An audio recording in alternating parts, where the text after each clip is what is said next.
Ésaïe, chapitre 7. Il arriva, du temps d'Akaz, fils de Jotham, fils d'Ozias, roi de Juda, que Rétzin, roi de Syrie, monta avec Pékak, fils de Rémalia, roi d'Israël, contre Jérusalem pour l'assiéger. Mais il ne put l'assiéger. On vint dire à la maison de David, les Syriens sont campés en Éphraïm.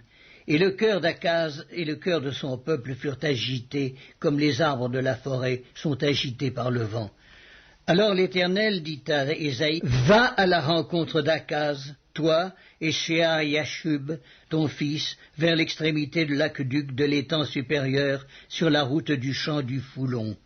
Et dis-lui, sois tranquille, ne crains rien, et que ton cœur ne s'alarme pas devant ces deux bouts de tison fumant, devant la colère de Rétzin et de la Syrie et du fils de Rémalia, de ce que la Syrie médite du mal contre toi, de ce qu'Éphraïm et le fils de Rémalia disent, montons contre Juda, assiégeons la ville, et battons-la en brèche, et proclamons-y pour roi le fils de Tabéel.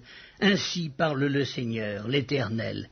Cela n'arrivera pas, cela n'aura pas lieu, car Damas est la tête de la Syrie, et Rétzin est la tête de Damas.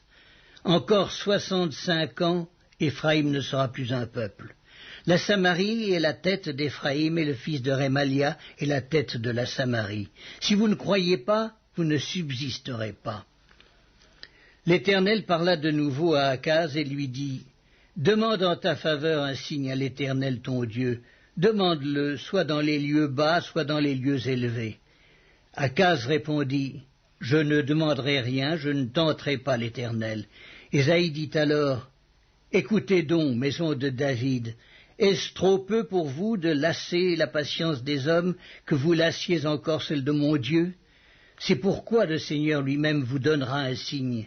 Voici, la jeune fille deviendra enceinte, elle enfantera un fils, et elle lui donnera le nom d'Emmanuel.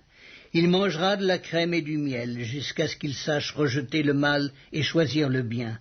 Mais avant que l'enfant sache rejeter le mal et choisir le bien, le pays dont tu crains les deux rois sera abandonné. L'Éternel fera venir sur toi, sur ton peuple et sur la maison de ton père, des jours tels qu'il n'y en a point eu depuis le jour où Éphraïm s'est séparé de Juda, le roi d'Assyrie. En ce jour-là, l'Éternel sifflera les mouches qui sont à l'extrémité des canaux de l'Égypte, et les abeilles qui sont au pays d'Assyrie. Elles viendront et se poseront toutes dans les vallons désolés et dans les fentes des rochers, sur tous les buissons et sur tous les pâturages. En ce jour-là, le Seigneur rasera avec un rasoir pris à louage, au-delà du fleuve, avec le roi d'Assyrie, la tête et le poil des pieds. Il enlèvera aussi la barbe. En ce jour-là, chacun entretiendra une jeune vache et 2 brebis. Et il y aura une telle abondance de lait qu'on mangera de la crème, car c'est de crème et de miel que se nourriront tous ceux qui seront restés dans le pays. En ce jour-là, tout lieu qui contiendra 1000 ceps de vigne valant 1000 cycles d'argent sera livré aux ronces et aux épines. On y entrera avec les flèches et avec l'arc, car tout le pays ne sera que ronces et épines, et toutes les montagnes que l'on cultivait avec la bêche ne seront plus fréquentées par crainte des ronces et des épines. On y lâchera le bœuf et la brebis en foulera le sol.